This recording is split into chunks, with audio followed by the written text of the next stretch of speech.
السلام عليكم شباب وبنات تانية ثانوي 2026 عاملين ايه؟ ان شاء الله هنكمل مع بعض lesson 2 chapter 1 على الكيميكال كالكوليشن. خلاص. مبدئيا بس بنبه على اللي بيتفرج، لو ما اتفرجش على lesson 1 الفيديو بتاع lesson 1 فعلى الاقل روح اسمع اول ربع ساعة لانهم مهمين جدا وفيهم طريقة الحل اللي احنا بنحل بيها. تمام. فمهم جدا تكون عارف الطريقة اللي احنا بنحل بيها عشان صدقني هتسهل عليك كتير جدا جدا جدا يعني. خلاص. وكل الأسئلة اللي في الليسون دي أصلا يعتبر مش درس جديد ولا حاجة، يعني تكملة للليسون اللي فات يعتبر. تمام. كل اللي احنا بنحله في الليسون ده يعتبر indirect indirect problems. تمام. طيب، مع في إضافة حتة جزء جديد كده اللي هو limiting reactant، وده إن شاء الله هنقول النوتس اللي هنحل بيها لما نوصل لها بإذن الله، لما نوصل له يعني نوصل للأسئلة بتاعته. طيب، يلا نسمي الله ونبدأ. اللهم علمنا ما ينفعنا وانفعنا بما علمتنا وزدنا بك علما، اللهم امين يا رب العالمين. طيب يلا توكلنا على الله.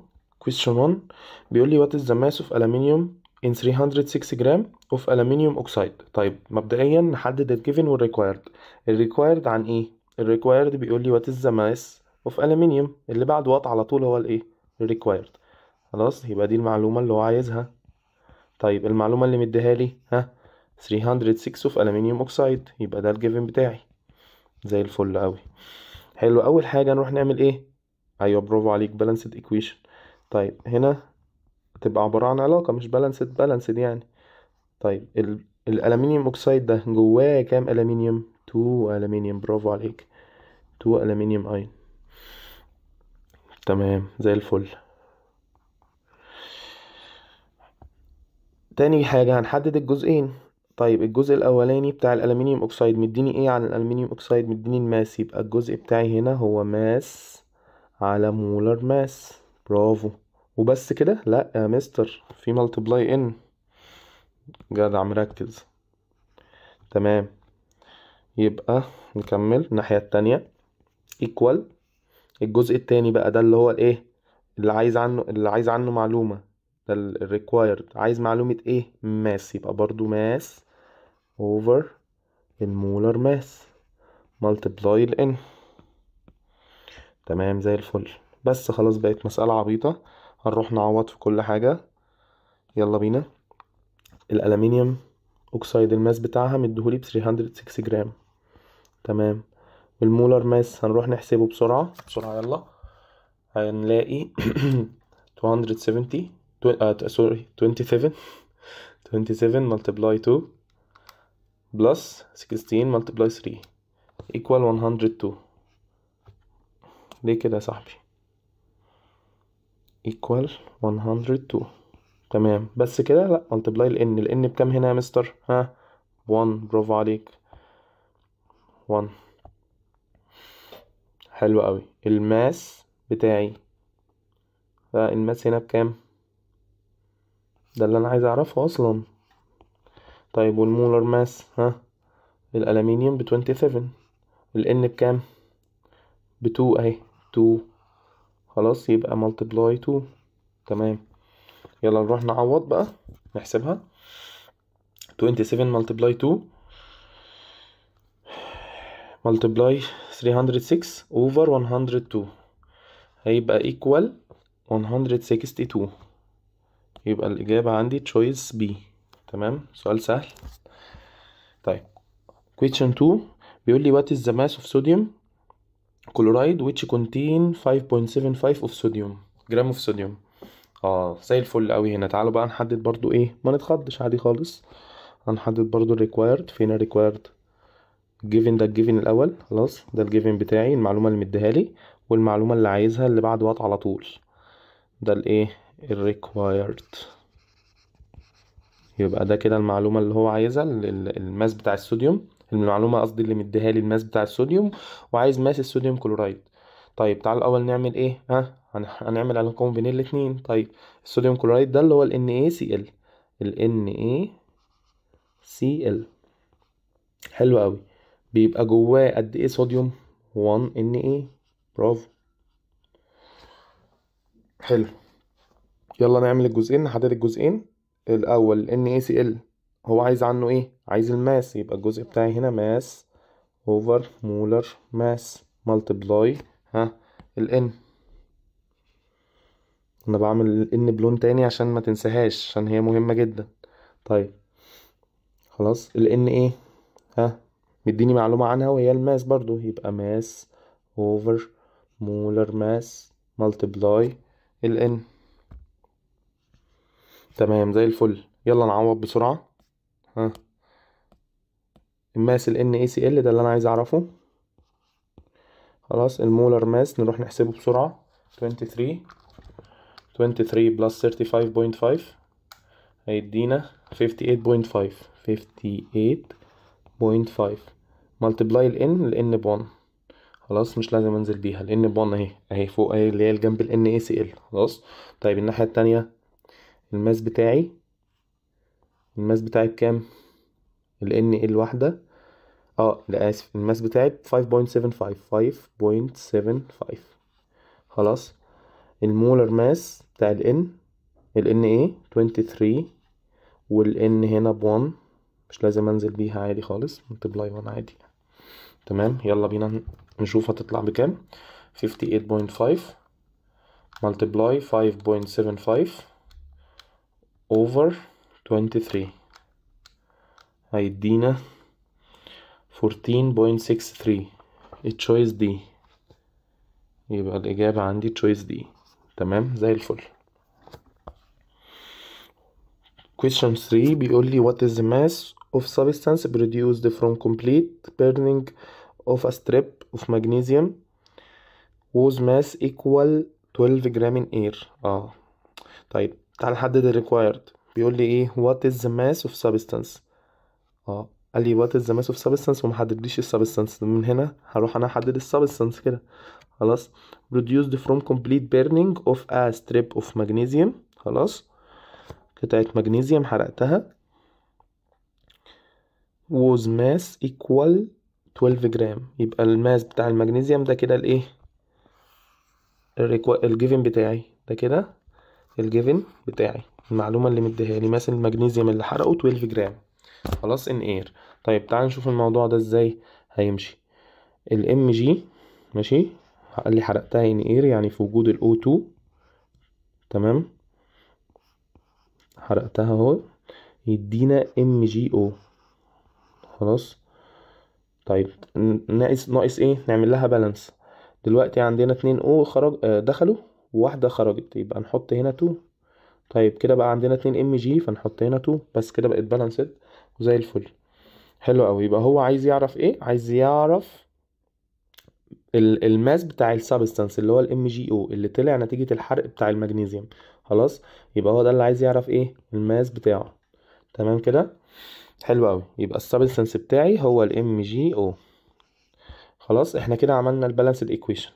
خلاص، تاني خطوة نحدد العلاقة. ايه العلاقة بقى؟ العلاقة دايما احنا اتفقنا ان هي بين اتنين بس. خلاص. طيب هنشوف هو مدينا معلومة عن ايه. مدينا معلومة عن المغنيسيوم، يبقى انزل يا معلم بالمغنيسيوم، انزل كده بالمغنيسيوم 2 ام جي. خلاص، يبقى ده كده طرف في العلاقة. الجزء التاني هو عايز معلومة عن مين اصلا؟ الام جي او، السبستانس بتاعي اللي هو هيطلع اللي هو الام جي او، يبقى ينزل بالام جي او 2 ام جي او.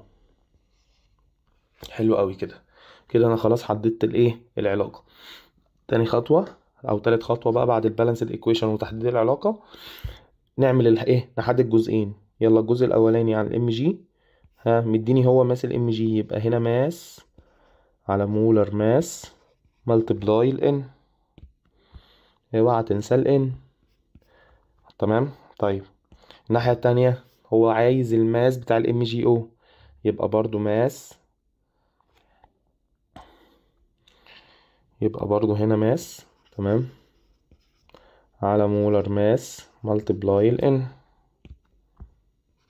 حلو قوي. يلا بينا نعوض. الام جي مديني الماس بتاعها ب 12 جرام. طيب والمولر ماس بتاع الام جي ب 24، والان بكام؟ الان اهي ب 2. تمام، يبقى ملتبلاي 2. حلو قوي. طيب الماس الناحية التانية ده اللي انا عايز اعرفه. المولر ماس بتاع الام جي او يلا بينا نحسبه. 24 بلس 16 يبقى 40 equal 40 multiply ال n هنا بكام؟ ال n هنا ب2 برضو، يبقى multiply 2. يلا بينا نحسبها. 40 multiply 2 multiply 12 over 24 by 2 هيبقى equal 20 جرام. يبقى التشويس B.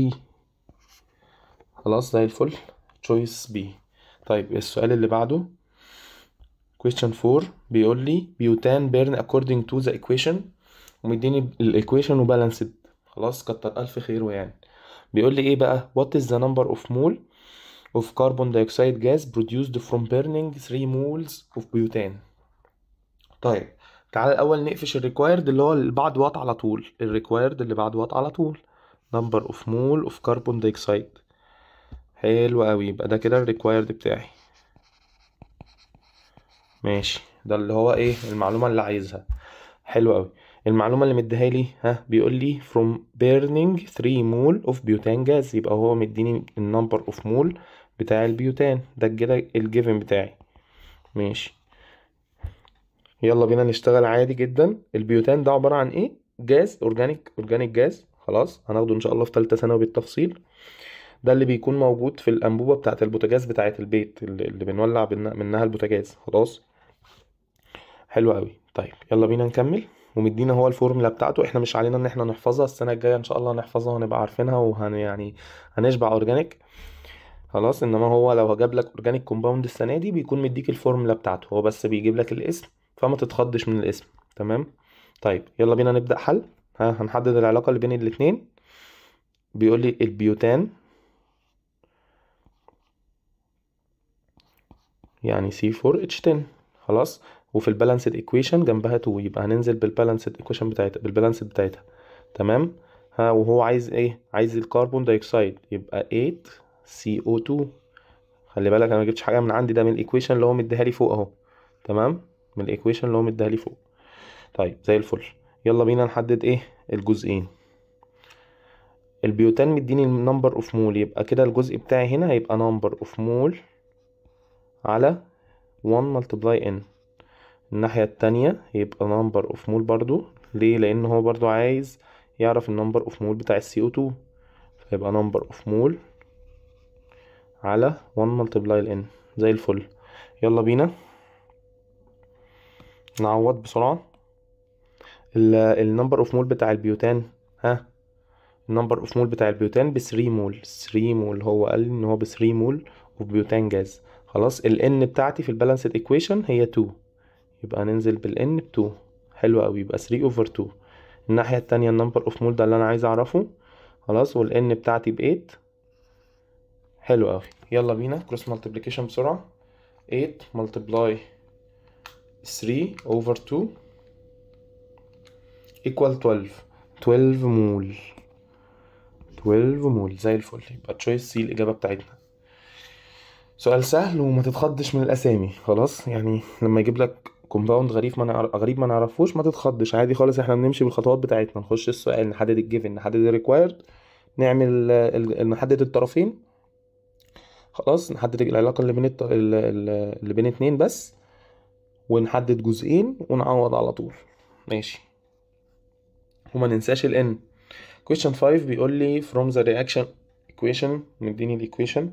بيقول لي what is the least. بص ما تقعدش تقرا السؤال وخلاص، اللي بعد وات على طول اقفشه وعلم عليه. خلاص، وهو ده يا معلم الريكوايرد بتاعك، المعلومه اللي هو عايزها. خلاص عشان ما تبقاش تايه، ده كده الريكوايرد. بيقول لي what is the least number of mole of oxygen. تمام. required to oxidize 16 mole of ammonia gas. يبقى هو الجيفن بتاعي 16 مول من الامونيا جاز. المعلومه اللي اداها لي ان هو عايز يعمل ايه؟ اوكسدايز ل 16 مول من الامونيا جاز. طيب مبدئيا يعني ايه اوكسدايز؟ يعني يخليها يحصل لها اوكسيديشن. تمام، ال NH3 دي يحصل لها اوكسيديشن وتطلع NO2 زي ما واضح في الايكويشن كده. يعني الايكويشن اللي فوق دي بتعبر عن اوكسيديشن رياكشن. تمام.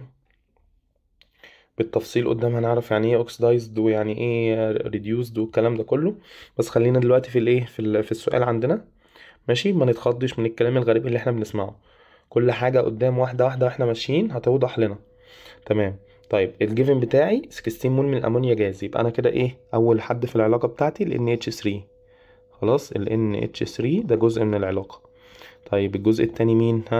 الطرف التاني في العلاقة هو عايز يعرف least number of mole of oxygen gas. يبقى كده يا معلم الجزء التاني بتاعي هو ايه؟ ال O2. حلو قوي. طيب اهم حاجة ننزل بالبالانس، ماشي، ما ننساهوش. يبقى كده احنا ايه؟ ظبطنا البالانس. طيب يلا نكمل. هنحدد الجزئين. هنا مديني ال NH3، مديني number of mole، يبقى هنا number of mole over 1 multiply n. الناحية التانية ال O2 هو عايز يعرف ايه؟ number of mole برضو ال least number of mole. حلو اوي، يبقى برضو number of mole multiply 1 over 1 multiply n، اسف. خلاص. طيب يلا بينا نعوض بسرعة. ال NH3 مديني 16 مول، تمام، وال N في البالانسد equation ب4.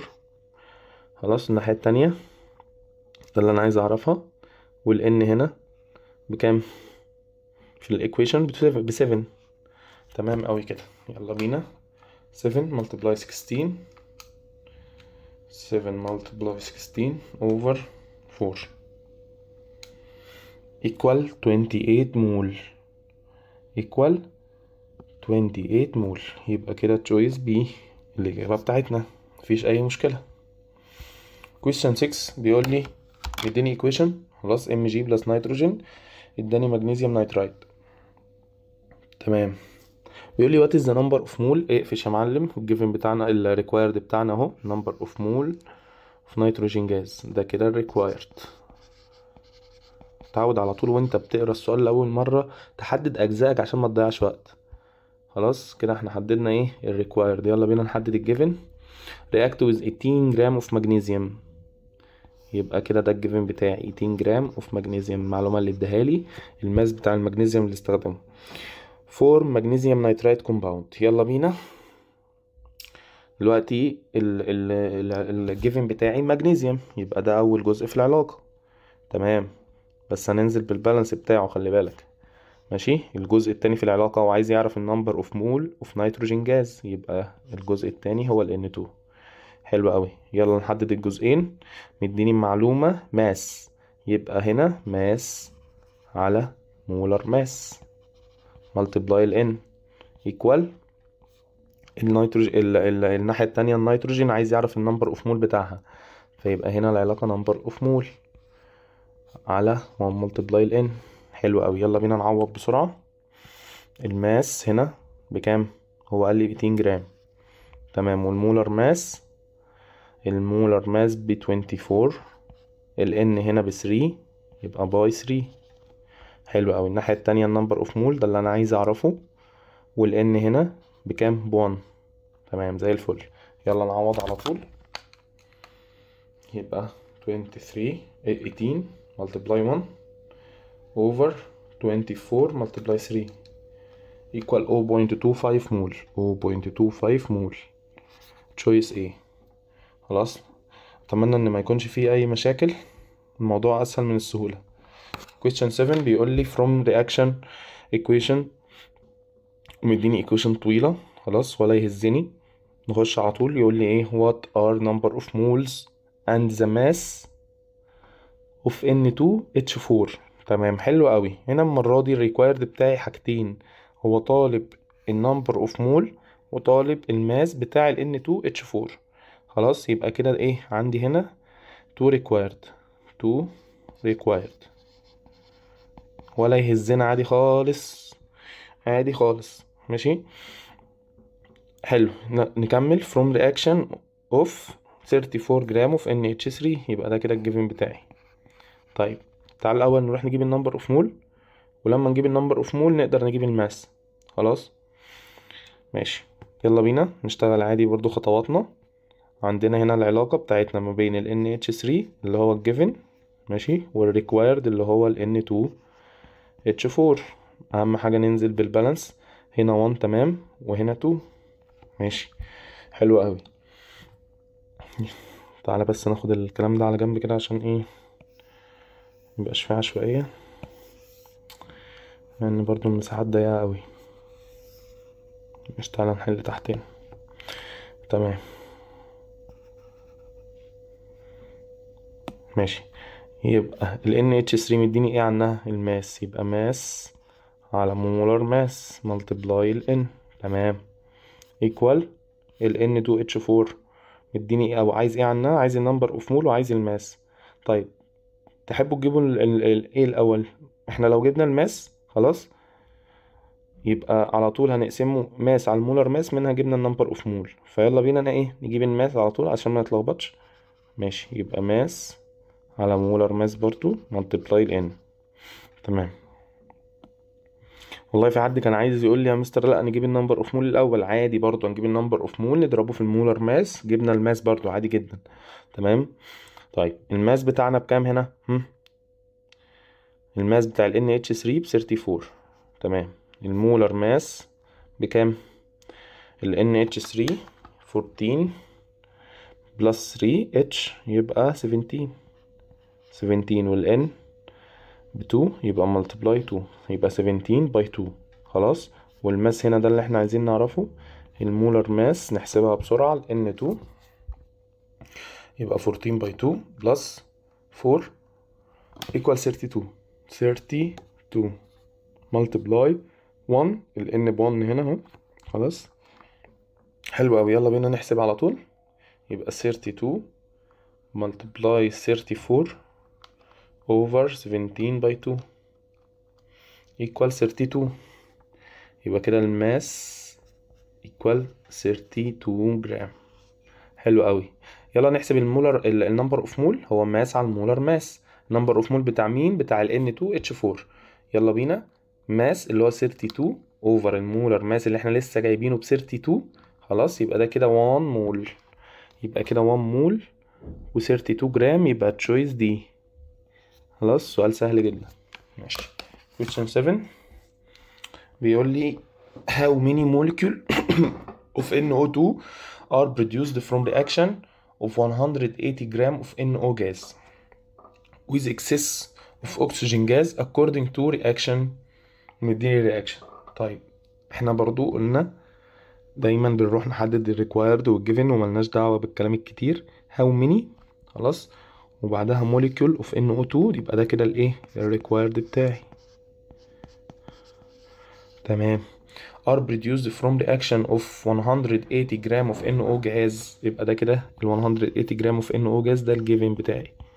تمام زي الفل. ماشي. يلا بينا نخش ايه نحل على طول. الجيفن اللي هو ال NO gas ده كده اول ايه حد في العلاقة. الطرف التاني بتاعي ال NO2. ماشي، ده كده الطرف التاني في العلاقة. ننزل بالبالانس، هنا 2 NO وهنا 2 NO2. تمام زي الفل. ماشي. هو عايز يعرف ايه؟ عايز يعرف ال NO. لا، الاول هو مديني ايه على ال NO؟ مديني ماس. يبقى هنا ماس على مولر ماس. ده الجزء الاولاني ملتبلاي ال N ايكوال الجزء التاني مديني ايه. هو عايز يعرف ايه بقى؟ الموليكيول. عايز يعرف عدد الموليكيول. يبقى number of particle يا معلم. number of particle. تمام. over افوجادرو 6.02 ملتبلاي 10 باور 23 ملتبلاي ال N. حلو قوي. يلا بقى التعويض مباشر على طول. نروح نعوض ال NO. الماس بتاعها مديهولي ب 180 جرام. المولر ماس نحسبه بسرعة. هو مديهولي كمان كتر ألف خيره بإيه؟ ب 30 جرام. 30 ملتبلاي ال N اللي هي ملتبلاي 2 يبقى 30 ملتبلاي 2. ماشي. number of particle ده اللي أنا عايز أعرفه. تمام. ال N هنا بكام؟ ال N هنا ب 2. حلو قوي الكلام ده. يلا بينا نعوض ونشوف هتدينا كام. طيب 6.02 multiply 10 باور 23 by 2. الناحية التانية multiply 180 over 30 multiply 2. تمام زي الفل. equal 3.612 multiply 10 power 24. choice C. choice C. كده الإجابة بتاعتنا choice C. خلاص، فيها مشكلة؟ ما فيهاش أي مشكلة. اللي بعده question 9 بيقول لي the volume of hydrogen gas at RTB. at RTB يبقى الفوليوم بتاعي هنا 24 لتر، خلي بالك. ماشي، حلو. which required to produce 12 لتر of water vapor. يبقى الجيفن بتاعي هنا أولا، الجيفن بتاعي هو ايه؟ مديني الفوليوم بتاع الووتر فيبور. خلاص، عايز بقى هو ايه؟ عايز الفوليوم بتاع الهيدروجين جاز. ده كده الريكويرد. تمام زي الفل. يلا بينا نشتغل. الجيفن بتاعي عن الووتر فيبور يبقى H2O. ماشي، الناحية التانية العلاقة بتاعتها مع ال H2 هيدروجين جاز، صح كده؟ H2. تمام. ما هو ال H2O جواها كام H2؟ هي واحدة H2 بس. خلاص، الهيدروجين جاز. تمام، حلو زي الفل. يبقى العلاقة بقى خلاص، احنا كده حددنا الطرفين العلاقة. نحدد الجزئين. الجزء الأولاني بتاع الووتر فيبور مديني ايه؟ مديني الفوليوم. يبقى هنستخدم الجزء بتاع الفوليوم. الفوليوم خلي بالك باللتر. ماشي، اوفر 22.4 ولا 24؟ لا، هو at RTB يبقى 24 لتر. خلاص، ايكوال الناحية التانية. هو برضو عايز يعرف الفوليوم، فيبقى فوليوم اوفر 24 لتر. في حاجة انتوا ناسينها، ال N. لو كان في N هنا هنضرب فيها. هنا ال N ب1 فمفيش مشكلة، عادي خالص. ماشي، ال N ب1 وال N ب1. تمام زي الفل. يلا بينا نعوض ونشوف. هو مدينا الفوليوم بتاع الووتر فيبور ب 12. تمام، حلو قوي. يبقى 12 multiply 24 over 24 equal 12 لتر. 12 لتر. choice B. زي الفل. question 9 choice B. اللي بعده question 10 بيقول لي what is the volume at STB. المرة دي يبقى 22.4 لتر. خلاص، of gas produced from reaction of 4.6 جرام of sodium. حلو قوي. يعني هو هنا مديني ايه؟ مديني ال 4.6 جرام بتاعت الصوديوم. ماشي، مديني الماس، ده الجيفن بتاعي. خلاص، وهو عايز يعرف ايه؟ عايز يعرف الفوليوم بتاع الجاز اللي هيطلع من رياكشن الصوديوم with excess of water. تمام كده. ومديني الايكويشن تحت، هو كتر الف خير ومديني الايكويشن وبالانسد كمان. والله هو يعني جدعان قوي بصراحه في ان هم بيدونا الايه؟ البالانسد ايكويشن. بس خلي بالك ممكن يجي في ايكويشن يغفلك، يبقى محتاجك انت اللي تكتب الايكويشن. فلازم نعرف ايه بنكتب الايكويشن ازاي. تمام ماشي، يلا. شغلنا العادي. احنا حددنا الريكوايرد بتاعنا ولا لا، لسه ما حددناش الريكوايرد. احنا قلنا ان هو عايز الفوليوم بتاع الجاز اللي بيطلع نتيجة الرياكشن. طب هو فين الجاز اللي بيطلع نتيجة الرياكشن؟ تعالى اصلا نشوف الرياكشن الاول. اهو بيقول لي ال Na plus H2O. خلاص، بيدينا NaOH plus H2 جاز. ده الجاز كده اهو. خلاص، ده كده الجاز اللي هو بيتكلم عليه. يبقى هو عايز ايه؟ الفوليوم بتاع الهيدروجين جاز اللي بيطلع نتيجة التفاعل ده. حلو قوي.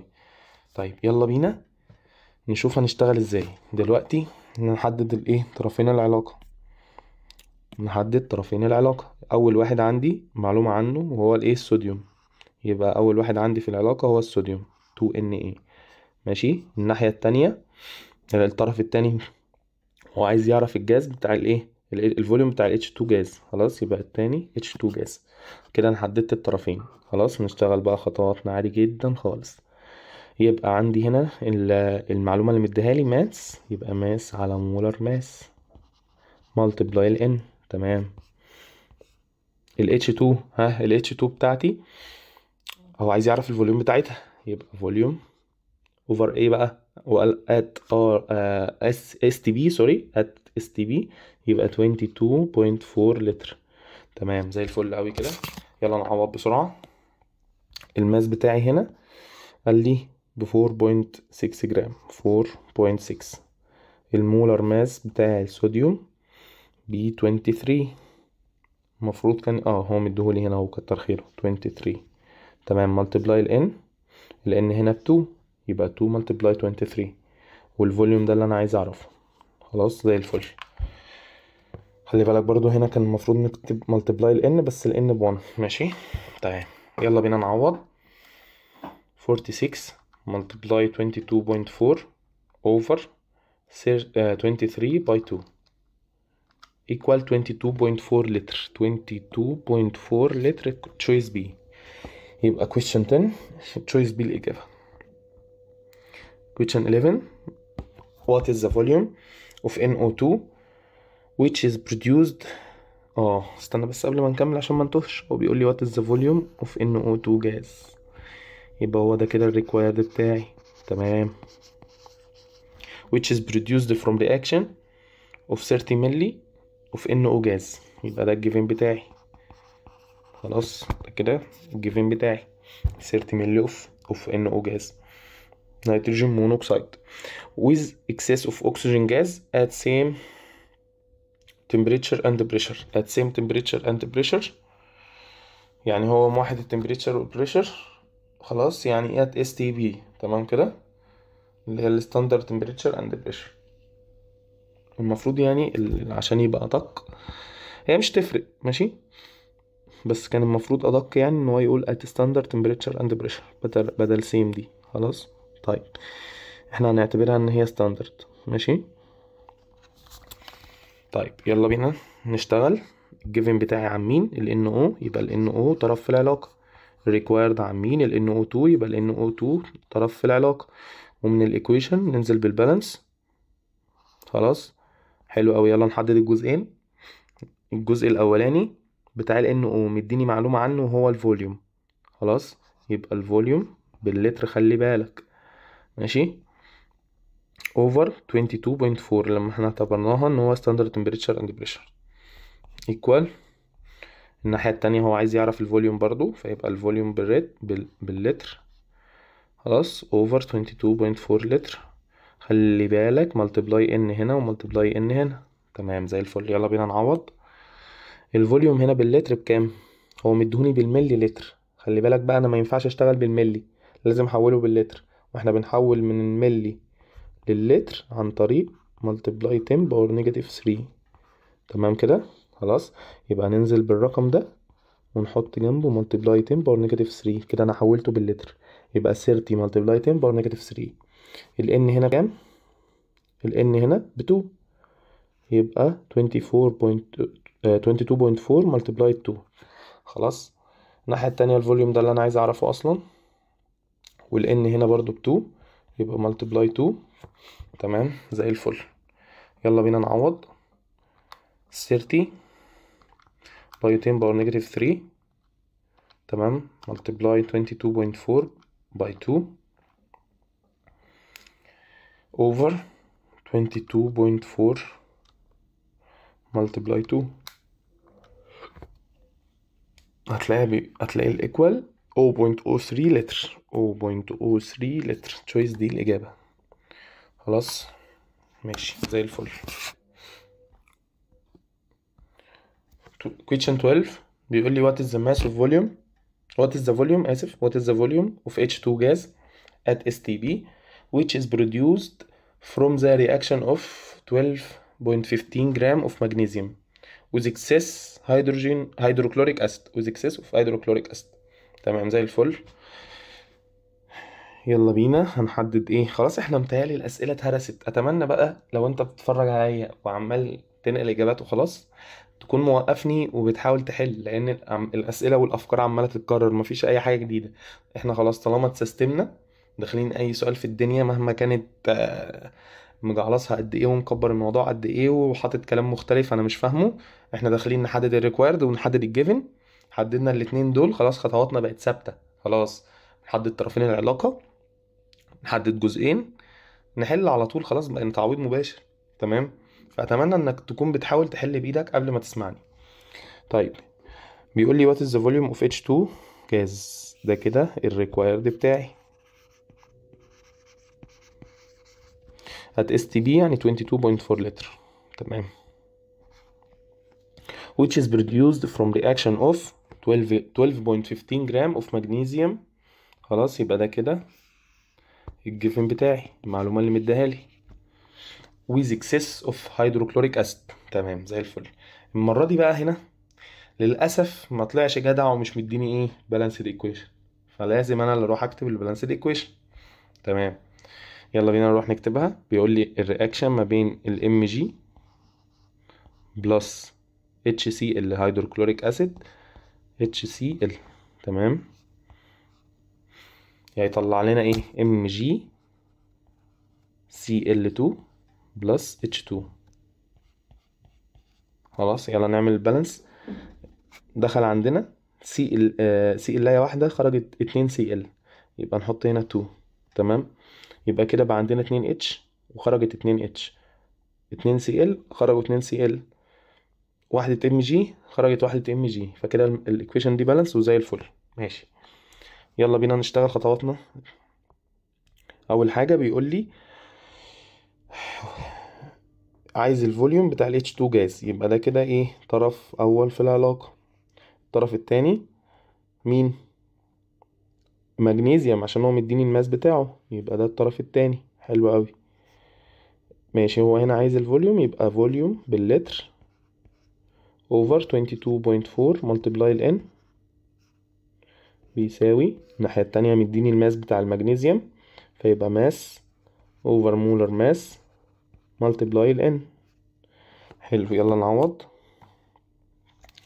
تعويض مباشر وعادي جدا. ال H2 هو ده اللي انا عايز اعرفه. خلاص ال N هنا بكام؟ ب1. تمام الماس الناحية التانية قال لي ب 12.15 12.15. خلاص المولر ماس ب 24 ملتبلاي ال N ب1 برضو عادي. يلا نعوض نشوف هتطلع بكام. كروس مالتيبليكيشن 12.15 multiply 22.4 over 24 يدينا 11.35 11.35 لتر. question 12 هتبقى الإجابة دي. خلاص زي الفل. نخش على question 13. according to equation calcium carbide plus H2O اداني كالسيوم هيدروكسيد. خلاص الايساين جاز، سوري اسف، الايساين جاز. الايكويشن دي هناخدها بالتحديد ان شاء الله السنه الجايه في الاورجانيك كيمستري. تمام طيب مش محتاج اكون عارف طبعا اسامي الايساين او اي اورجانيك كومباوند، مش محتاج اكون عارفه. خلاص بس انا بقول لك يعني ايه المعلومه ليك يعني. ماشي C2H2 ده اسمه ايساين جاز. upon the reaction بيقول لي عمل رياكشن اوف 6.4 جرام من الكالسيوم كاربايد خلاص مع الووتر كومبليتلي. عندنا معلومة كده بتقول ايه؟ ان انا لما بنقط مية على الكالسيوم كاربايد بيديني الايساين جاز اللي هو C2H2 وبيديني كالسيوم هيدروكسيد. ماشي يبقى كالسيوم كاربايد مع نقط مية، اول ما نقط عليه مية اللي هو ال H2O يديني ايساين والكالسيوم هيدروكسيد. خلاص طيب احنا برضو ده ما يشغلناش، احنا هنخش نحدد الريكوايرد ونحدد الجيفن هنا عندنا هو ايه؟ الماس بتاع الكالسيوم كاربايد. طيب هو بقى عايز يعرف ايه؟ عايز يعرف الفوليوم. the volume of produced gas is estimate at STB. يبقى هو كده عايز يعرف الفوليوم بتاع البروديوسد جاز. ده كده الريكوايرد اللي هو ايه؟ البروديوسد جاز عندي اللي هو الايساين جاز، اللي هو ايه؟ الايساين جاز اللي هو C2H2. خلاص ده كده الايه اللي هو عايز يعرفه الفوليوم بتاعه. حلو قوي زي الفل. يلا بينا نخش نحدد العلاقة. الجيفن مديني كالسيوم كاربايد، يبقى الجيفن كالسيوم كاربايد، يبقى ده اول طرف في العلاقة. الريكوايرد عندي عن الايه؟ C2H2، مش ده اللي هو البروديوسد جاز؟ C2H2 اسف C2H2. تمام زي الفل. حدد الجزء الاولاني مديني الماس، فيبقى ماس على مولر ماس ملتبلاي ال N. الناحية التانية مديني عايز يعرف الفوليوم، فيبقى فوليوم باللتر اوفر STB يبقى 22.4 لتر. تمام زي الفل. ملتبلاي ال N هنا. ماشي امسح بقى اللتر دي عشان ما تلخبطوش. ماشي ثانية واحدة. 22.4 ملتبلاي ال n. ماشي يلا بينا نعوض. الماس هنا اهو مديهولي ب 6.4. المولر ماس هنا نحسبه بسرعة. 40 بلس 12 باي 2 يبقى 64. 60 ما ترخمش بقى صاحبي 64. ال n بكام؟ ال n في الايكويشن ب1. خلاص الناحية التانية الفوليوم ده اللي انا عايز اعرفه، وتحت ال n بكام؟ C2H2 ب1 برضو. خلاص زي الفل. يبقى على طول cross multiplication 6.4 multiply 22.4 over 64 يدينا 2.24. بس هو هنا طلع ايه؟ راجل جدع ومش عايز نحسبها اصلا، هو ايه مديني ريليشن على طول. خلاص فاحنا اتفقنا ان الريليشن هتبقى ده multiply ده over ده. تمام يعني ايه؟ تبقى اللي هي 6.4 multiply 22.4 over 64 اللي هو يطلع عندي choice A choice D. choice D الإجابة في الآخر. زي الفل، كتر ألف خيرك يا معلم. ماشي ندخل بقى على الجزء بتاع الليميتنج رياكتنت. خلاص وهنا بقى ايه هنوقف لحظة واحدة عشان في نوتس مهمة جدا دي ان شاء الله تخلينا نحل اي سؤال في الليميتنج رياكتنت، ودي مهمة جدا ما ينفعش انك تعديها. تمام طيب سريعا كده الليميتنج رياكتنت هو الايه؟ المحدد للتفاعل. قلنا اللي بيعمل كنترول لكميه البرودكت اللي بتطلع عندي. خلاص طيب بيكون هو الكميه الاقل، دايما بيكون في التفاعل عندي هو الكميه الاقل هو اللي بيسيطر على التفاعل. خلاص زي ما قلنا كده ايه اكزامبل مثلا لو انا عندي 4 قطع همبرجر خلاص وايه وتلات تلاتة عيش كايزر، 3 كايزر. خلاص هيطلعوا لي كام سندوتش؟ هيطلعوا لي 3 سندوتشات عشان عندي 3 كايزر بس، وهيطلع عندي قطعة همبرجر زيادة من غير سندوتش. تمام كده. فاللي سيطر على كمية السندوتشات اللي تطلع لي مين؟ الكايزر. ماشي اكزامبل تاني سريعا. لو انا خارج خروجه انا و3 اصحابي، واحد معاه 200 جنيه وواحد معاه 300 جنيه خلاص وواحد معاه 400 جنيه. ماشي مين اللي هيسيطر على الخروجه؟ اللي معاه 200 جنيه. ليه؟ لان انت مثلا عايز تخرج الصبح، خرجت رحت المول ماشي صرفته مثلا 100 جنيه. تمام اتفسحتوا رحتوا الملاهي صرفتوا 100 جنيه تانية. ماشي جيتوا عايزين تروحوا السينما بال100 جنيه. لا انا في واحد معايا 200 جنيه معاه 200 جنيه فمش هيقدر يروح معاكم، فللاسف هتوقفوا الخروجه لحد هنا وهتروحوا، يا اما هتبيعوه تروحوا لوحدكم، بس احنا يعني هنتفق ان احنا جدعان وهنروح. خلاص فاللي بيحدد التفاعل الكمية الأقل. ماشي صاحب الكمية الأقل هو اللي بيحدد التفاعل. تمام كده. طيب تعالوا نشوف بقى بنحل ازاي وده اللي يهمني. أول خطوة عندي لازم طبعا أعمل بالانسد ايكويشن. ماشي تاني خطوة بيقول لي احسب ريشيو لكل الرياكتنتس. احسب ريشيو لكل الرياكتنتس. طب الريشيو دي عبارة عن ايه؟ عبارة عن ممكن تكون النمبر اوف مول على الان. نمبر اوف مول على ان. الان دي هي النمبر اوف مول ان بالانسد ايكويشن. تمام نمبر اوف مول على ان او ماس اوفر مولر ماس ملتبلاي الان. تمام او النمبر بص تعالى بص بالعقل كده عشان ما تتلخبطش وتفتكر ان انا ايه بخترع قوانين. الماس اوفر ليه كده يا صاحبي؟ انت مش جدع على فكرة. طيب بالراحة كده، مش احنا اتفقنا ان الماس اوفر مولر ماس بيساوي النمبر اوف مول؟ هو النمبر اوف مول هو كده النمبر اوف مول اوفر الان. ماشي يبقى ده هو ده.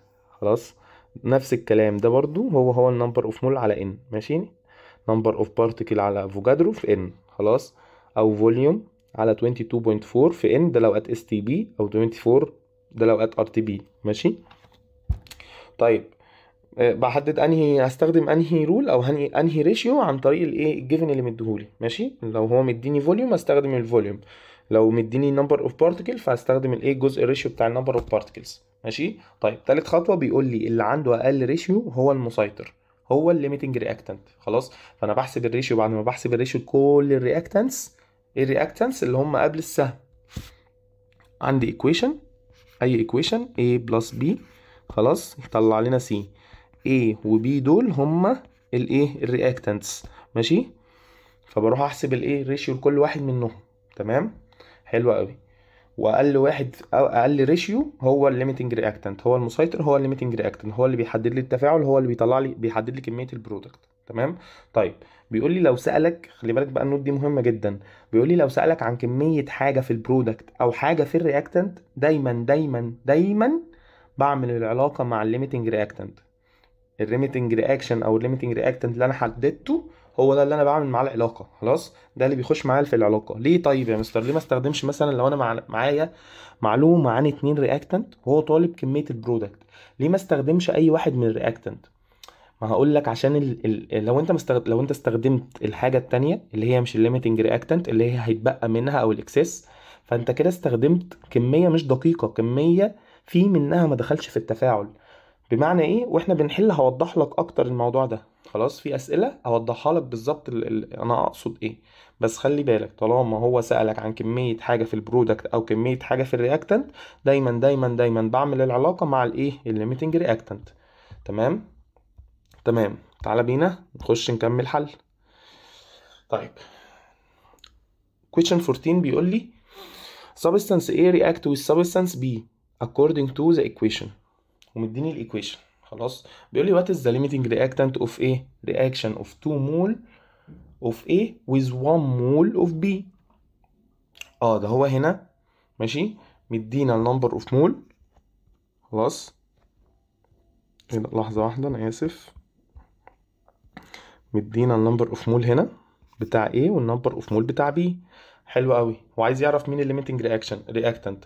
طب هروح احدد على طول ايه الريشيو بتاع A. تمام، الريشيو هتبقى عبارة عن نمبر اوف مول اوف A اللي هو 2 مديهالي، خلاص، اوفر ال N هنا ب 3، يبقى اوفر 3، 2 اوفر 3 اللي هي ايكوال 2 اوفر 3 بالظبط ايكوال 0.6. 0.6. خلاص، هنروح نحدد لبي. هنا بيقول لي 1 مول والN برضو ب1. تمام، يبقى ايكوال 1 كده. ايه هي الاصغر؟ ايه هي الاصغر؟ يبقى ايه هي الليميتنج رياكتنت؟ الريشيو الاصغر هي الليميتنج رياكتنت. خلاص، حلو قوي. طيب question 15 بيقول لي on mixing two equal masses of H2 and O2 gas at suitable conditions for the formation of H2O. طيب هو بيقول لي ان هو عمل ميكسنج ال H2 وال O2 عشان يطلع لي H2O. تمام، at suitable condition دي يعني الايه الظروف اللي هي تخلي التفاعل يحصل يعني. خلاص، الظروف الطبيعية او الظروف المطلوبة اللي تخلي التفاعل يحصل. ماشي. the limiting reactant of this reaction will be. طيب اول حاجة قلنا ايه؟ هو مش مديني هنا البالانسد equation، فمطلوب مني ان انا اروح اكتبها. فاول حاجة اكتب بالانسد equation. طيب H2 plus O2 يطلع لي H2O. حلو كده، انا كتبت equation بس مش بالانسد. طيب انا دلوقتي عندي 2 H2، قصدي 1 H2، خرج عندي 1 H2. طب ال O عندي هنا O2 وخرجت O واحدة، يبقى اضرب هنا باي 2. تمام، اضرب هنا باي 2 اصبح عندي 4H، والناحية التانية عندي 2H، فاحط هنا 2 بقى عندك 4H، والناحية التانية 4H و2O و2O كده زي الفل. انا عملت البالانسد ايكويشن. خلاص. طيب الخطوة اللي بعد كده اعمل ايه؟ اعمل ريشيو لكل الرياكتنس. احسب ريشيو لكل الرياكتنس. نحسب ريشيو لل H2. مدينا ال H2 هنا بكام؟ mixing two equal masses. خلي بالك هو مدينا ايه؟ موحد الماس. ماشي، فاحنا لو افترضنا ان الماس ب1 هنوحده الاتنين ب1. خلاص، يبقى هنا الماس اوفر المولر ماس، يبقى 1 اوفر المولر ماس بتاع ال H اللي هي ب1 ملتبلاي ال N. طبعا ال H2 اسف، المولر ماس بتاعها ب2، انا عندي 2H. خلاص، يبقى 2 والN عندي هنا بكام؟ في الايكويشن ب2، يبقى 2 ملتبلاي 2، يبقى 1 اوفر 4. 1 اوفر 4 اللي هي في الاخر برضو 0.25. ماشي ماشي 0.25. تمام، ال O2 نحسبها برضو. تعال نحسبها فوق هنا في الرواقة. خلاص، الريشيو بتاعتي احنا وحدنا الماس اللي هو ب1 اوفر 16 ملتبلاي ال n بكام هنا؟ ب1 برضو. تمام، يبقى 1 over 16 1 over 16 0.060 بس يا حبيبي 0.06. تمام كده. كده مين الأصغر؟ ال O2. الريشيو بتاعت ال O2 هي الأصغر، يبقى هي ال limiting reactant. يبقى كده ال limiting reactant عندي هو ال O2. طيب فيها مشكلة؟ ما فيهاش مشكلة، زي الفل. طيب when 2 mole of oxygen gas are mixed with 2 gram of sulfur dioxide the limiting reactant to this reaction. على طول بقى نروح نحسب ريشيو. هو مديني البالانس ايكويشن، نروح نحسب ريشيو على طول. هنا الريشيو اللي مديني هو ايه؟ الماس بتاع السلفر دioxide، يبقى 2 جرام 2 اوفر المولر ماس بتاعي اللي هو بكام؟ الاس ب 32 بلس 16 ملتبلاي 2 يبقى 64 ملتبلاي ال n هنا ب 2 يبقى ملتبلاي 2. هنلاقي الكلام ده يدينا ايكوال 2 over 64 multiply 2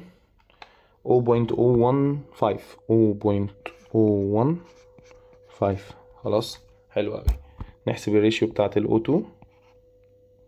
نفس الكلام، مدينا الماس بتاع، لا مدينا هنا النمبر اوف مول يبقى 2. خلاص، على ايه؟ على n. ال n هنا ب1 equal 2. يبقى كده ده الرقم الأصغر، يبقى ال limiting reactant بتاعتي هي ال SO2.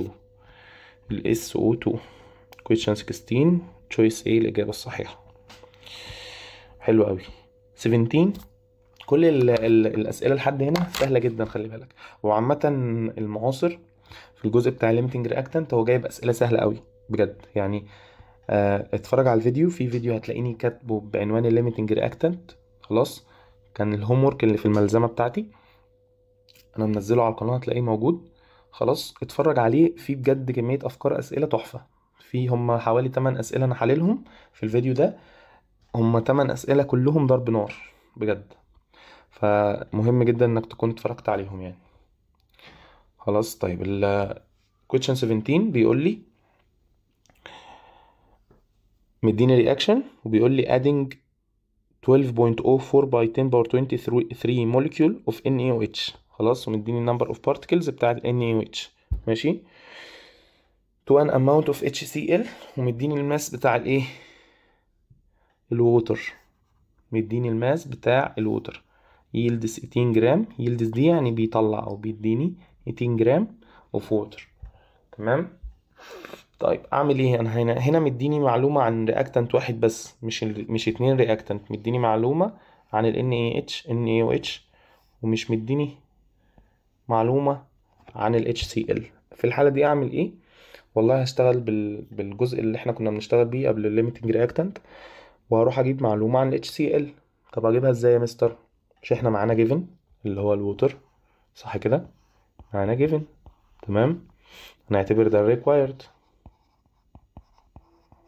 نروح نحدد طرفين اللي هو HCl والجيفن اللي هو ال H2O.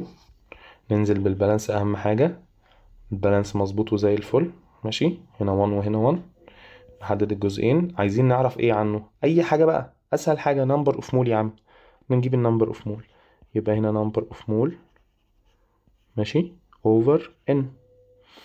الناحية التانية او multiply 1. ماشي، الناحية التانية ال H2O مديني الماس بتاعها، يبقى ماس على مولر ماس multiply ال n زي الفل. طيب يلا نعوض. النمبر اوف مول ده اللي انا عايز اعرفه، ال n بون. ماشي، الناحية التانية الماس قال لي 18 جرام. المولر ماس بتاع الووتر ب 18، لو رحت حسبته هتلاقي 18. 16 بلس 2 يبقى 18 multiply 1 ال n بون هنا اهو. خلاص، يبقى على طول 18 over 18 هيدينا 1 مول. ماشي، يبقى ال HCl عندي 1 مول. تمام، يبقى انا هعتبر ان انا كده ايه؟ معايا 1 مول من ال HCl. الاماونت بتاع الايه ال HCl اللي انا هروح احسب بيها الريشيو. خلاص حلو قوي. يلا نروح نحسب الريشيو لل NaOH. هنحط الرقم الكبير ده اللي هو 12.04 باي 10 باور 23 على افوجادرو ملتبلاي ال N ب1 فمش مهم. خلاص يبقى 12.04 باي 10 باور 23 على افوجادرو 6.02 ملتبلاي 10 باور 23 يدينا 2. يبقى الريشيو هنا equal 2. هو الريشيو بتاعت ال HCl ان احنا جبنا المول ب 1 مول، يبقى 1 over 1 اللي هي ب 1، يبقى ده كده الكمية الأصغر، يبقى هو ده الليميتنج رياكتنت، يبقى ال HCl هو الليميتنج رياكتنت. خلاص طيب طبعا بيقعد يحط لك كل الحاجات البرودكت في الاختيارات، فطبعا من غير ما نفكر احنا بنستبعد التشويس دي عشان ده برودكت وده برودكت، فبنستبعدهم من التفكير اصلا، ما بندخلهمش معانا في الاحتمالات بتاعتنا. تمام. طيب نخش على اللي بعده. اتمنى ان يكون السؤال واضح. قبل بس ما نخش على اللي بعده هعيد فكره السؤال سريعا. question 17 هو قال لي ايه؟ قال لي ان انا عندي موليكيول. هو دايما عشان احل السؤال بتاع limiting reactant يكون مديني معلومتين او معلومه عن كل رياكتنت، يا نمبر اوف مول يا ماس يا عدد بارتكلز يا فوليوم. جه اداني هنا معلومه عن ال NaOH وهو عدد الموليكيول. تمام، نمبر اوف موليكيول بتاع ال NaOH، وقال لي amount of HCl، ما حددليش الكميه. فانا مطلوب مني عشان اقدر احل واحسب الريشيو هروح احدد الكميه بتاعه ال HCl. فانا اتفقت ان انا هروح اجيب المول بتاع ال HCl. رحت جبت المول عن طريق ان انا حددت علاقه. خلاص هو مديني معلومه ان الووتر عندي منها 18 جرام اوف H2O. خلاص فبالتالي استخدمتها في العلاقة، عملت علاقة بين ال HCl وال H2O. خلاص حددت الجزئين، اتفقت ان انا هجيب النمبر اوف مول فاستخدمت الجزء بتاع النمبر اوف مول، والناحية التانية معايا معلومة عن الماس بتاع H2O فاستخدمت الماس على المولار ماس ملتبلاي ال N. عوضت جبت النمبر اوف مول ب1، رحت ايه رجعت للريشيو بتاعتي بقى في السؤال بتاعي.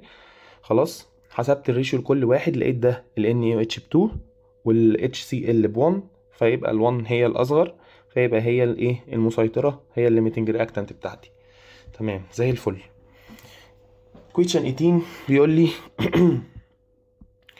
بيقول لي ألمنيوم كلورايد، مديني ايكويشن. خلاص وبيقول لي when 2 مول. طيب تعالى نشوف when 2 مول اوف ألمنيوم كلورايد، ده الألمنيوم كلورايد ماشي، added to 3 مول اوف صوديوم ايه هيدروكسيد. حلو قوي. what is the number of mole of substance remaining at the end of reaction. حلو، نبدأ بقى نخش في الأسئلة الحلوة الجميلة. أول خطوة عندنا هو دلوقتي طلب إيه النمبر اوف مول بتاع السبستانس ده، طلب كمية السبستانس اللي هيتبقى. ماشي، اللي هيتبقى ده اللي هو إيه الإكسس، الشوية اللي مش هيدفع له. ماشي، السبستانس remaining. طيب أنا أعرف منين السبستانس remaining ده؟ والله الاول اروح احسب الريشيو واشوف مين الايه الليميتنج رياكتنت. طيب تعال نشوف مين الليميتنج رياكتنت. نحسب الريشيو ده.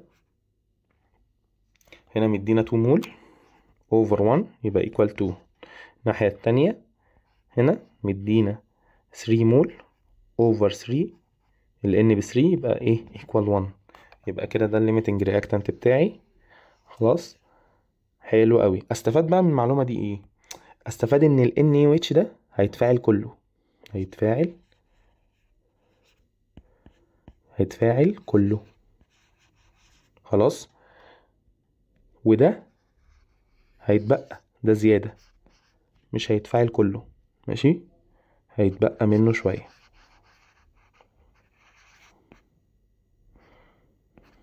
مش ده كميته، اتفقنا ان هي اكبر من ده خلاص عن طريق الريشيو اللي احنا حسبناها. فبالتالي ال NaOH هيتفاعل كله وهيخلص مش هيتبقى منه حاجة. بنقولها بالانجلش consumed completely.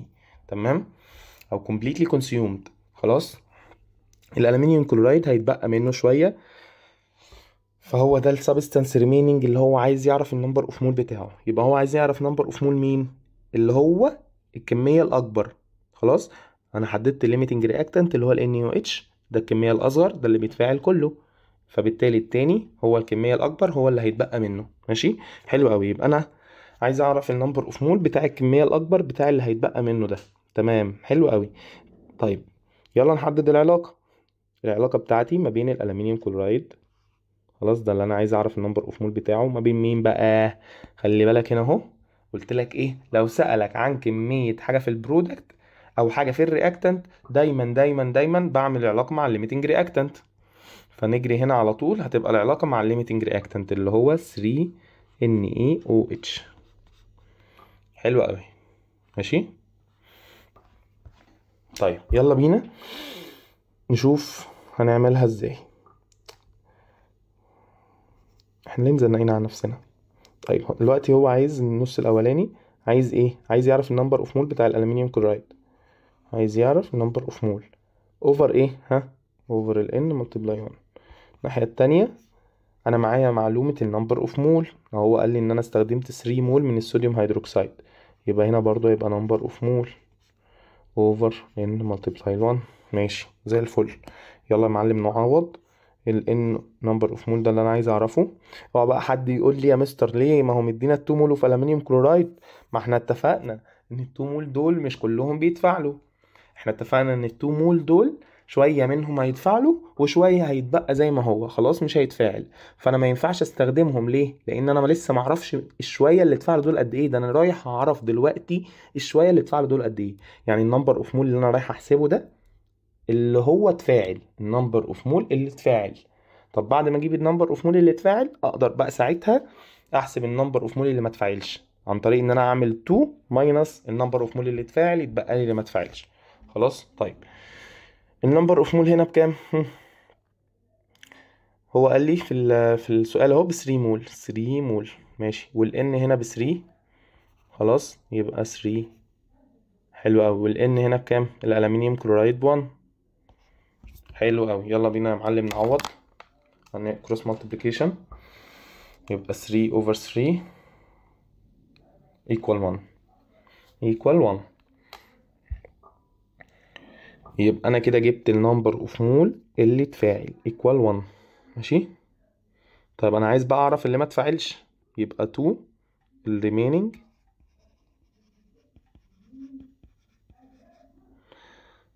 equal 2. خلاص، ما هو قايل لي هنا ان هو استخدم 2 مول من الالومنيوم كلورايد، يبقى 2 ماينس ال1 اللي هو اتفاعل يبقى equal 1 مول. يبقى انا كده اللي ما اتفاعلش عندي هو 1 مول. تشويس بي هي الاجابه. اتمنى يكون الفكره واضحه. طيب اللي بعده question 19 what is the mass of water vapor produced from adding 4 mole of O2 to 2 mole of H2 at suitable conditions. ماشي بالراحة، واحدة واحدة يا معلم. هو عايز يعرف ايه؟ الماس اوف ووتر فيبور، ده كده الريكوايرد بتاعي، دي المعلومة اللي عايزها. from adding 4 mole of O2 to 2 mole of H2 at suitable condition. طب الأول أول حاجة لازم الأول عشان أقدر أحدد هستخدم أنهي واحد في العلاقة، ما هو مديني معلومة عن 2، فأنا عشان أقدر أحدد هستخدم أنهي واحد في العلاقة لازم الأول أروح أحسب الليميتنج رياكتنت، واللي هيطلع الليميتنج رياكتنت هو ده يا معلم اللي هستخدمه في العلاقة.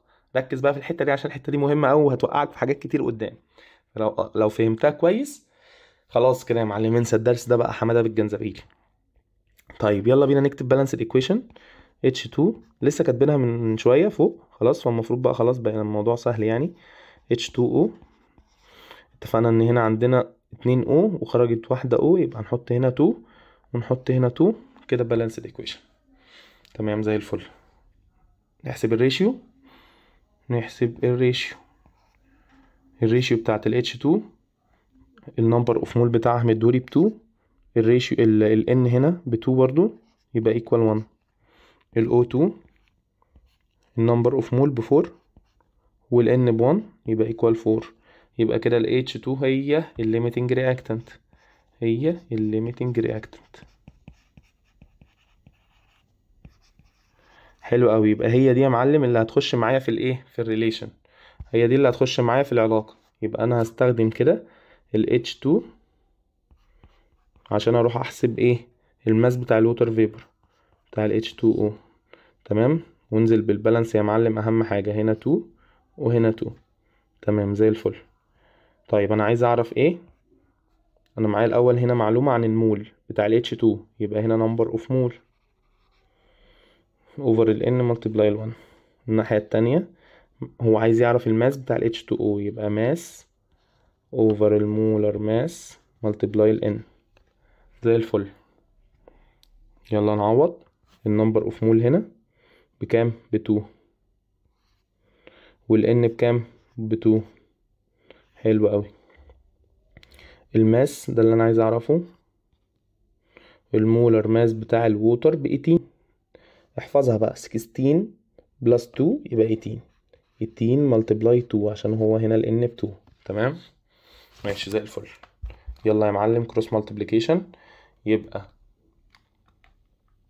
18 ملتبلاي 2 باي 2 over 2 equal 36 جرام. يبقى الماس بتاعي هنا ب 36 جرام. الله عليك. question 19 equal هيبقى choice B. تمام. طيب 20 خلاص احنا قربنا نخلص اهو. question 20 بيقول لي مديني equation وبيقول لي what is the mass of substance produced from reaction of 3.5 gram of each of two reactant together. يعني 3.5 دي الماس بتاع الليثيوم والنيتروجين. خلاص يعني معايا 3.5 جرام من الليثيوم و 3.5 جرام من النيتروجين. طيب اروح احسب الريشيو. ماشي. وبعد كده نشوف ايه هو بيقول لي. عايز الماس بتاع البروديوسد what is the mass of substance produced، يعني عايز يعرف الماس بتاع الليثيوم نيترايد اللي اي سي 3N. ماشي. اللي عايز يعرف الماس بتاعه ده كده الريكوايرد بتاعي، ده كده الريكوايرد.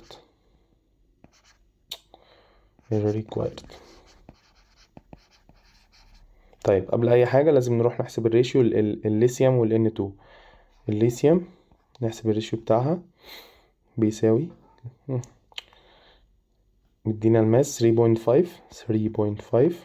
اوفر المولر ماس بتاع الليثيوم ب7. خلاص ملتبلاي ال N بكام هنا؟ ب6 اهي، 6 equal 3.5 over 7 multiply 6 0.083. طيب نحسب بتاعة النيتروجين ال N2 equal 3.5، هو موحد الماس 3.5 و 3.5 over ال N بكام؟ ال N ب1 بس. خلاص المولر ماس كمان آسف 14، يبقى 14 multiply 2 وال N ب1 خلاص مش لازم ننزل بيها. يبقى كده عندنا 3.5 over 14 by 2 يبقى 0.125.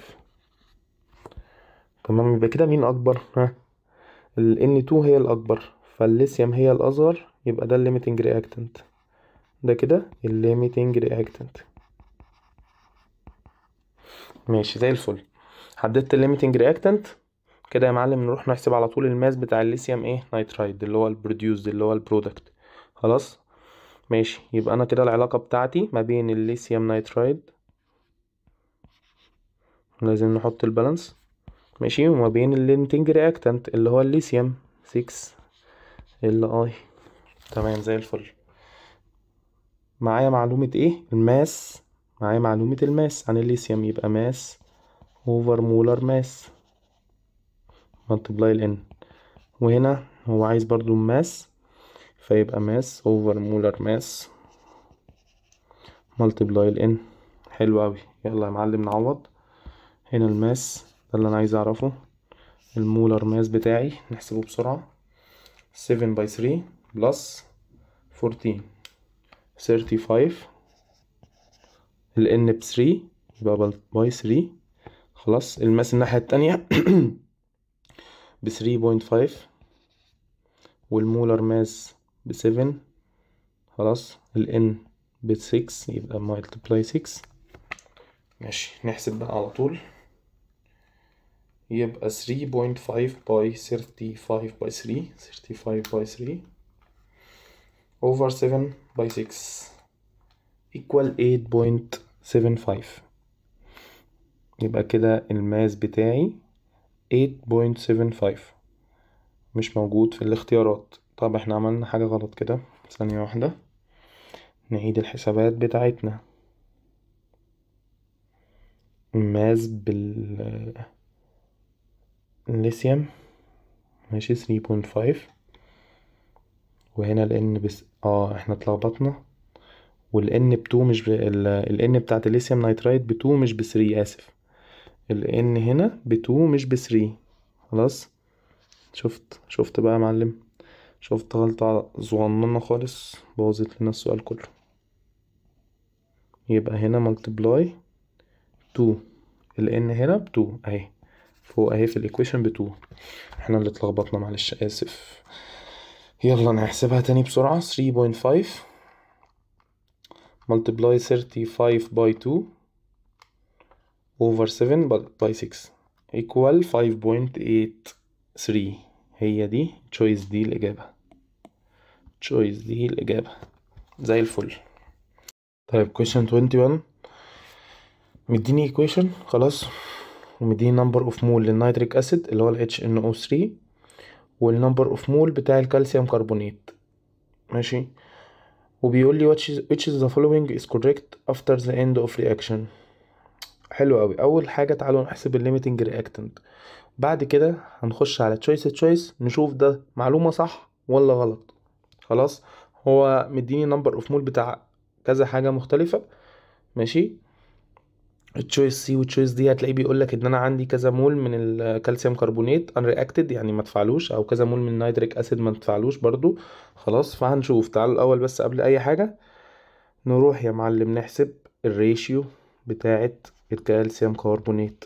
مديني نمبر اوف مول بتاعها بكام؟ ب 0.05، يبقى 0.05 مول على الان ب1 يبقى ايكوال 0.05. ال HNO3 الريشيو بتاعتها النمبر اوف مول بتاعها 0.08 على 2 لان هي 2. خلاص، يبقى ايكوال 0.04 0.04. اذا ال HNO3 هي ال limiting reactant، يبقى ده كده ال limiting reactant. تمام. طيب ماشي. تعال نشوف بقى ال choices. يبقى احنا كده ده مبدئيا اي علاقة هنخش نشوفها هتبقى ال HNO3. حلو كده. مبدئيا بس في choice ممكن نستبعده. ليه؟ choice دي بيقول لك 0.03 مول of HNO3 remains unreacted. احنا اتفقنا خلاص بعد ما عرفنا ان ال HNO3 هو ال limiting reactant، يبقى هو كله اتفاعل، ما تبقاش اي حاجة منه، فما فيش اي حاجة unreacted، لا هو كله اتفاعل. يبقى انا كده خلصت من التشويس عندي ماشي. طيب تعالوا نجرب بقى ونشوف. نبدأ بتشويس A، هتلاقيه بيقول لك 0.05 مول of CO2 is produced. طيب تعالوا نجيب العلاقة يا معلم، هتبقى ما بين مين؟ ال HNO3 طبعا البالانس ماشي مننساهوش، وال CO2. حلو قوي. معايا معلومة المول، يبقى number of mole على N by 1. تمام equal الناحية التانية ال CO2 هو عايز يعرف ايه عنها؟ المول، صح كده؟ يبقى number of mole برضو على N by 1. تمام، يلا نعوض. number of mole هنا ب 0.08، ال N هنا بكام؟ ب2.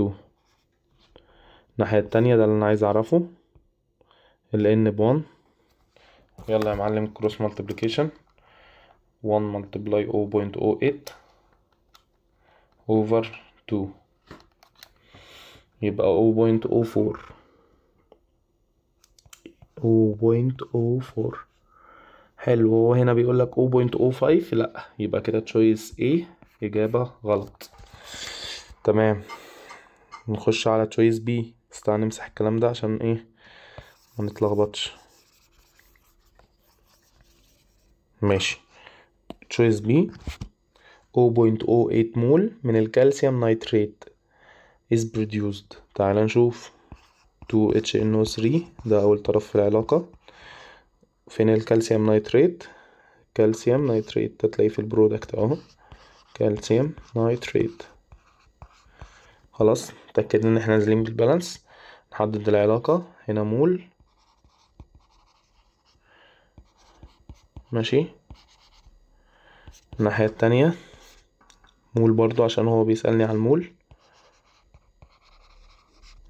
تمام، حلو اوي. يلا نعوض. 0.08 على 2، عايز اعرفها الناحية التانية. وهنا 1 نفس الكلام برضو 0.04، وهو هنا بيقولك ان هتبقى 0.08، فلا برضو اجابة غلط. يبقى كده بالاستبعاد يا معلم، او بعد ما جربت خلاص ما تبقاش عندي غير اختيار واحد هو تشويس سي. طيب تيجي نجربها عشان برضو نتأكد ان احنا صح. يلا بينا، يلا بينا، مش هحرمك من حاجة او مش هزعلك، نجربها لك. ماشي، هنا بيقول لي 0.01 من الكالسيوم كربونات remain unreacted. طيب تعال نشوف انك تستخدم برضو العلاقة HNO3. خلاص، شفت الليميتنج رياكتنت دخل معانا في كل العلاقات اللي احنا عملناها لحد دلوقتي. تمام. طيب والعلاقة التانية كالسيوم كربونات، البالانس نازل وزي الفل. ماشي، يبقى هنا نمبر اوف مول. يلا نعوض على طول بقى 0.08 على طول over 2. الناحية التانية نستخدم المول برضو، يبقى نمبر اوف مول على n باي 1، والn هنا ب1. دي اللي احنا عايزين نعرفها. يلا يا معلم، يبقى هنا 0.04 0.04. حلو قوي. يبقى النمبر اوف مول هنا equal 0.04 مول. ده كده ايه اللي انا جبته؟ ده ايه اللي اتفاعل؟ خلاص، ده النمبر اوف مول من الكالسيوم كربونات اللي اتفاعل. تمام. طب هو بيقول لك ال unreacted او remains unreacted، يبقى انا هستخدم التوتال، هعمل التوتال ماشي ماينس اللي اتفاعل 0.04 اسف، يدينا 0.01 فعلا. تمام كده، فعلا تشويس سي اجابة صحيحة. خلاص، فيها مشكلة؟ ما فيهاش مشكلة، السؤال زي الفل. hydrogen gas reacted with oxygen gas according to the equation if we have the mixture shown in the figure. حلو، ويقول لي ايه بقى which of the following represent mixture produced after the end of reaction. عايز يعرف اللي هيطلع عندي في نهاية التفاعل. حلو قوي السؤال ده على فكرة. مش احنا اتفقنا في الاول ان الليميتنج رياكتنت هو الكمية الاقل، صح كده؟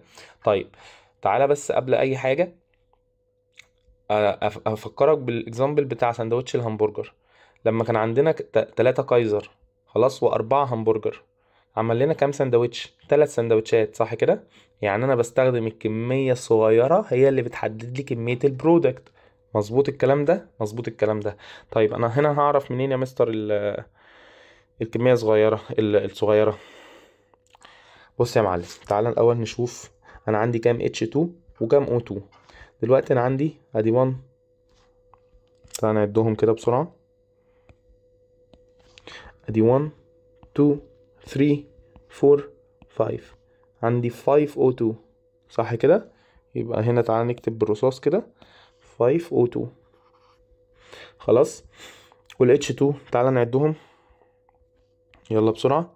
ادي 1 2 3 4 5 6 7 8 9 10 11 12. يبقى انا هنا عندي 12 H2. 12 H2. حلو قوي الكلام ده، حلو قوي الكلام ده. يبقى انا كده معايا، خلينا نعتبر ان احنا كده معانا النمبر اوف مول بتاع ايه كل واحد. تعالى بقى نشوف الريشيو بتاعتهم عشان نعرف مين الليميتنج رياكتنت. خلاص، الريشيو يا معلم لل H2 هتبقى 12 over 2 equal 6. الناحية التانية ال O2 الريشيو بتاعتها 5/2/1 equal 5.